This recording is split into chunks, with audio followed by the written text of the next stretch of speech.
পশ্চিমাদের দেয়া যুদ্ধাস্ত্রের সঙ্গে মিল রেখে বিশেষ শেল তৈরি করছে ইউক্রেন বলে মঙ্গলবার রাশিয়ান প্রতিরক্ষা মন্ত্রণালয় থেকে এক প্রেস ব্রিফিংয়ের মাধ্যমে দাবি জানিয়েছেন রাশিয়ার পারমাণবিক, রাসায়নিক এবং জৈবিক সুরক্ষা বাহিনীর commander lieutenant general Igor Kirillov.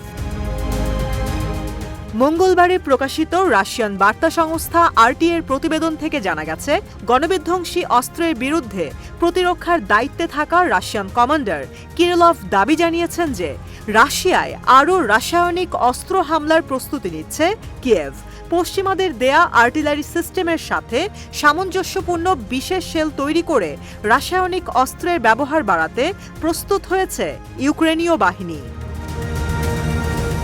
মঙ্গলবার general Igor Kirillov Russia Ukraine সংঘাতের প্রেক্ষাপটে তার ডিভিশনের কাজ সম্পর্কে গণমাধ্যমকে ব্রিফ করছিলেন। তিনি বলেন, রাসায়নিক অস্ত্র কনভেনশন সিডব্লিউসি লঙ্ঘনের ক্ষেত্রে কিয়েভের সেনারা এখন হুমকি হয়ে পড়েছে।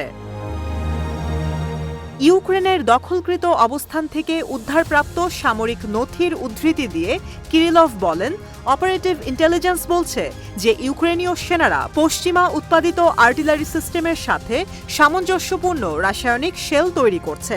তিনি A3GN এবং A4 কনফিগারেশনে একটি ইউএস ডিজাইন করা 155 মিলিমিটার স্বচালিত M109 হাউইটজার ব্যবহারের ওপর একটি ইউক্রেনীয় ম্যানুয়াল বই থেকে বেশ কয়েকটি পাতা শেয়ার করেছেন। হ্যান্ডবুকটিতে রাসায়নিক পেলোডের সাথে যুদ্ধাস্ত্রগুলোকে কিভাবে আলাদা করা যায় এবং পরিচালনা করা যায় তার নির্দেশাবলী দেওয়া রয়েছে।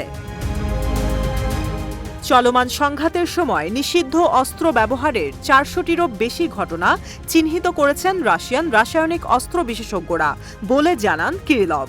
তিনি নতুন রাসায়নিক অঞ্চলে কর্মকর্তাদের জীবনকে প্রভাবিত করার প্রচেষ্টা সন্দেহে একাধিক উস্কানিমূলক হামলার কথা বিবেচনা করে আরও কিছু বিষাক্ত রাসায়নিক অস্ত্র আসতে পারে বলে আশঙ্কা প্রকাশ করেছেন।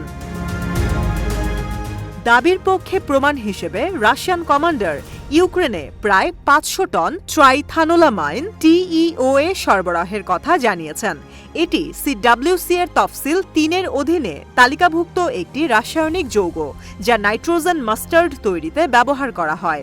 তিনি আরও বলেন যে শুধুমাত্র জুলাই মাসেই 160 টন যৌগ আমদানি করেছে একটি ইউক্রেনীয় ফার্ম। জেনারেল আরও বলেন, সিরিয়া একই ধরনের রাসায়নিক কিনেছিল যা পশ্চিমা দেশগুলোর মধ্যে ওই সময়ে একরকম অস্থিরতা তৈরি করেছিল। ফলে রাসায়নিক অস্ত্র নিষিদ্ধকরণ সংস্থা সিডব্লিউসি বাস্তবায়নকারী সংস্থা গত বছর মধ্যপ্রাচ্যের দেশগুলোতে দ্বৈত ব্যবহারের রাসায়নিক রপ্তানির ওপর সম্পূর্ণ নিষেধাজ্ঞার সুপারিশ করে।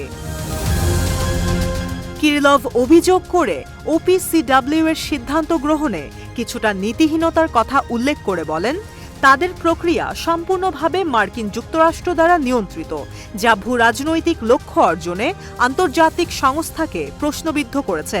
বিশ্ব সম্প্রদায়কে ইউক্রেনীয় কর্মকাণ্ড সম্পর্কে তার সতর্কবার্তার প্রতি মনোযোগ দেওয়ার জন্য আহ্বান জানিয়েছেন শঙ্কিত জেনারেল কিরিলভ এবং পর্যবেক্ষণকারী সংস্থাগুলোকে তাদের কাজ চালিয়ে যাবার জন্য এবং সিডব্লিউসি লঙ্ঘনের জন্য কিয়েভকে দোষী সাব্যস্ত করার আহ্বানও জানিয়েছেন তিনি।